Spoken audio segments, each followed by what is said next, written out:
Welcome back. In this video, we're going to be talking about hot buttons, what they are, why they are so effective, and how our kids use them to get what they need. And you might think, oh my gosh, why would they do that? Why would they use these hot buttons to get where they need to be? Well, we'll get to that in a moment. But first, what are hot buttons? So when I talk about hot buttons, it really is a collection of experiences or events that plant deep inside of us and become very tender spots. So you might have had an instance with lying as a child. There might have been some bullying. There may be a case of you failing a grade or not making a sports team. And the events that happened after those events, so if your parents came down on you, if your teachers caught you, if the police nabbed you after shoplifting, there is a deep source of suffering or shame or emotion bundled in with that event. That's how your hot buttons become so hot. There is something there. So now just imagine if your child gets picked up for shoplifting or lies to their teacher or is dishonest about something, you already have a scar from that event before. And so it really just rips open and you go into that reptilian brain response again. So hot buttons are really old seeds that have been planted very, very long ago. And with your child reenacting those same scenarios, it just kind of rips the soil away and exposes that seed once more. So when we think about hot buttons, obviously it's very personal. And in a family, if there are two parents, you might have one parent with one set of hot buttons. The other parent will most certainly have a different set of hot buttons. And so this is how children can navigate, in some ways, this very complex situation. They will know what buttons to push to either set you off or to kind of get their way. Right? Because children will push our hot buttons for a number of reasons. One, they might do it accidentally. And often the first time is very accidentally and unintentionally. They don't know you have that hot button. And in all honesty, you might not know that you had that hot button, right? It might not have been until that event happened again, then you thought, whoa, where did that come from? I haven't thought about that in 30 years. And there it is, fresh as the day it happened. So your child might accidentally bump into your hot button. Sometimes though, they use that to get your attention because they don't know how to get your attention another way.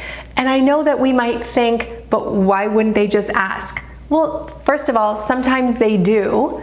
You know, Dad, can you come throw the ball with me? Mom, can you watch me do this jump? You know, can I show you this? Can I do this with you? Yeah, not now. I'm cooking. I'm watching Netflix. I'm helping your grandmother. I'm, right? Like our busy lives keep us disconnected in a way from noticing those small requests for connection. So sometimes they need to grab the big guns, right? And just say, hey, I need you to pay attention, so I'm going to behave in a way that I know I can pull you in, right? It is a way that they pull you in, not necessarily to manipulate you, but to get your attention, to break the autopilotness of your life so you stop and think, oh my gosh, I have got to pay attention 100% to what's going on here. And in a way, that is them exerting some control. The third thing they do it is sometimes they push our hot buttons to wear us down, right? Sometimes they just go and go and go to break us down to the point that we say, fine, whatever. Okay, yes, you can go out with your friend. Fine, just leave me alone. And they're like, there you go, right? So hot buttons are either accidental or intentional, but either way, you have a very fiery piece inside of you, and it's important to know about that piece of you so that you can take a little bit of that heat away and also work through it, because there's something in there that's telling you that it's unhealed, right? It's a hurt that's unhealed, and it's a wound that didn't fully recover. And so when you are getting your hot buttons pushed over and over, or many new ones, you have some work to do. And that's what we're gonna do together. So we are gonna explore our hot buttons in your workbooks. Of course, I have some questions for you. So we're gonna think about some of the hot buttons that you have.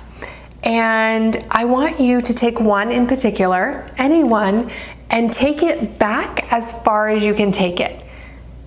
Say, for example, it is somebody lying to you. So think of times that people have lied to you, and you can record the full story, or you can just put a synopsis of it on the paper. Once you finish with that, go back earlier. And when was the earlier memory of that? And when is the earliest memory you have of somebody lying to you? You might have been very little.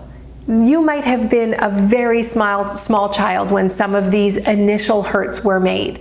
And that is often the case in families with instability, or in a lot of transition, parents who are struggling with their own mental situations or addictions or alcoholism, or parents who work very long hours or are workaholics, and they promise that they're going to take you to the zoo and they don't come, or they promise they'll take you out and they don't show up, right? So really, we have to dig as far back as we can go to really understand, why is this so hot that my child let me down? They said they were going to empty the dishwasher and I completely exploded. It's just a dishwasher. But it's not about the dishwasher. It is about the hurt that somebody told you something and they didn't follow through. So uncovering those hot buttons and getting to the very core as best you can will start to shed light on those wounds, and you can then process them again, right? Process them as an adult and say, yeah, I know that that really hurt me as a child, and I can bring a new layer of understanding, or I can bring a new level of forgiveness that I would have never been able to do as a child. But as an adult, I can decide to do that and release my hold and its hold on me, so that my hot buttons aren't quite so hot. So in your journal, I want you to think about how old you were when some of your hot buttons were first evolving in your life. Who was involved? What happened in that scenario? Write as many details as you can, because it is in the details where you will be able to fully understand and then release the hold that it has on you. And then finally, what did you learn as a result of this? Now, it would be great to say, as a result of this event, I learned never to shoplift again, right? But that's not often what we learn. What we learn is, I'm afraid of people in authority, and if I see a police car behind me, I start to sweat and I start to shake and I'm terrified. You might not actually cognitively remember why you're so afraid of police, but when you start digging in, there's a piece of authority there that when you take it all the way back, that's where it came from. That's where it came from. They were trying to scare you straight, and they scarred you in a way that decades later, you still have heart palpitations when you're pulled over. So there is methods to the madness. I promise you, this is a dark and scary road. Winter is that dark and scary road. But as the winds are swirling around and you're able to dive a little bit deeper, close out the world and just focus on yourself for a moment, light a fire, pour a cup of tea, have a cookie, and sit in the darkness. Go back to those shadow spaces in your life and say, what did that teach me? Because sometimes it did scare you straight, and sometimes you did start making better choices. But often, we just learned how to survive, right? That reptilian brain reaction came through, and we learned how to survive. So maybe we got really good at lying. Maybe we learned to steal to get what we needed. Maybe we learned to be an amazing student, and now we are paralyzed with perfection, right? Oftentimes, our coping mechanisms are to get us through, and survival is not often the steps to thriving, right? It is the down and dirty, gritty, hard way of getting through. And that's really what winter is. So once we can understand these storms that blow around us, we can step back and say, okay, wait a minute here. I can actually reduce the intensity of this storm by getting to the bottom of some of my hot buttons, the things that keep happening over and over in my relationship with my kids, the places that I keep going in my mind, the hurt and the fury and the powerlessness that I feel. It came from somewhere.